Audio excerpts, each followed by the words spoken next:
जेव्हा आपण हाताची मूवमेंट करतो तेव्हा शोल्डर जॉईंटच्या ठिकाणी दुखणं किंवा हाताची जी मूवमेंट आहे ती रेस्ट्रिक्टेड होणं, ह्यासारख्या आजाराला फ्रोझन शोल्डर असं म्हटलं जातं. ह्यालाच आयुर्वेदामध्ये अवबाहुक असे म्हणतात. हा जो आजार आहे तो शरीरामध्ये वातदोष जेव्हा वाढतो तेव्हा निर्माण होतो. वाढलेला वातदोष शरीरामध्ये स्त्रोतरोध निर्माण करतो. त्यामुळे शोल्डर जॉईंटच्या ठिकाणी जी प्रॉपर नरिशमेंट होणं गरजेचं असतं ती कमी प्रमाणात होतो आणि शोल्डर जॉईंटच्या ठिकाणी शोष निर्माण होतो. अशा केसेसमध्ये जेव्हा आपण हाताची मूवमेंट अधिक प्रमाणामध्ये करतो किंवा हातामध्ये अधिक काळापर्यंत एखादी वस्तू उचलून ठेवतो तेव्हा त्या ठिकाणी असणारे लिगामेंट्स आणि मसल्स, त्याचबरोबर त्या ठिकाणी असलेले जे सिनोवियल फ्लुइड आहे त्यामध्ये दुष्टी निर्माण होते आणि त्या ठिकाणी पेन किंवा स्टिफनेस जो आहे तो आपल्याला अधिक प्रमाणामध्ये बघायला मिळतो. तर अशा केसेसमध्ये जेव्हा शरीरात वातदोष हा वाढलेला असतो आणि अस्थि आणि मांसधातूची विकृती झालेली असते तेव्हा आपण आयुर्वेदामध्ये त्यासाठीची जी चिकित्सा आहे, ज्यामध्ये की पंचकर्म मध्ये स्नेहन चिकित्सा, ज्यामध्ये आपण दशमूळ तेल, नारायण तेल ह्यासारख्या प्रकृतीनुसार योग्य त्या तेलाचा उपयोग करून त्या ठिकाणी स्नेहन केलं जातं. त्याचबरोबर स्वेदनासाठी दशमूळ क्वाथ किंवा इतर औषधी वनस्पती जी की वातशामक गुणात्मक असतात त्यांचा उपयोग केला जातो. त्याचबरोबर पत्रपिंड पोट्टली स्वेद ह्याचा देखील शोल्डर जॉईंटच्या ठिकाणी उपयोग केला जातो, ज्यामुळे की त्या ठिकाणी असलेली जी स्टिफनेस आहे ती कमी होईल. त्याचबरोबर जो वाढलेला जो वातदोष आहे तो कमी व्हायला मदत मिळेल.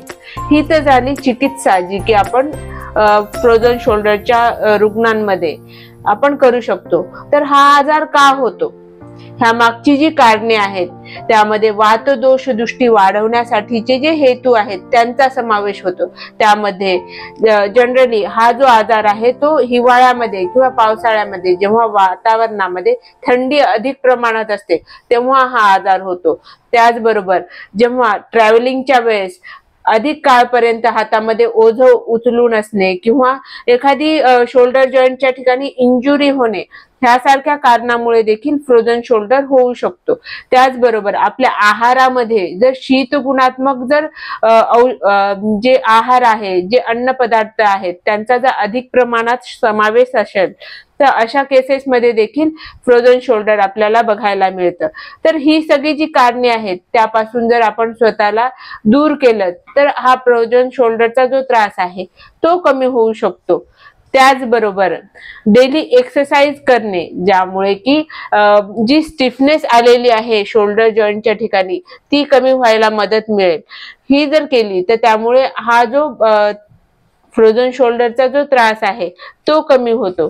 त्याचबरोबर आयुर्वेदामध्ये जी दिनचर्या किंवा जे औषधी उपचार सांगितलेले आहेत त्यांचा जर योग्य उपयोग केला तर त्यामुळे देखील हा त्रास कमी होतो. आयुर्वेदामध्ये ह्यासोबतच अग्निकर्म म्हणून एक चिकित्सा सांगितलेली आहे, ज्याचा उपयोग जर आपण केला तर त्या ठिकाणी असलेले जे टेंडॉन्स आहेत किंवा लिगामेंट्स किंवा त्या ठिकाणी असलेल्या ज्या नर्व्हज आहेत त्यांना व्यवस्थित स्टिम्युलेशन भेटतं आणि त्यामुळे हा आजार कमी होण्यासाठी मदत मिळते.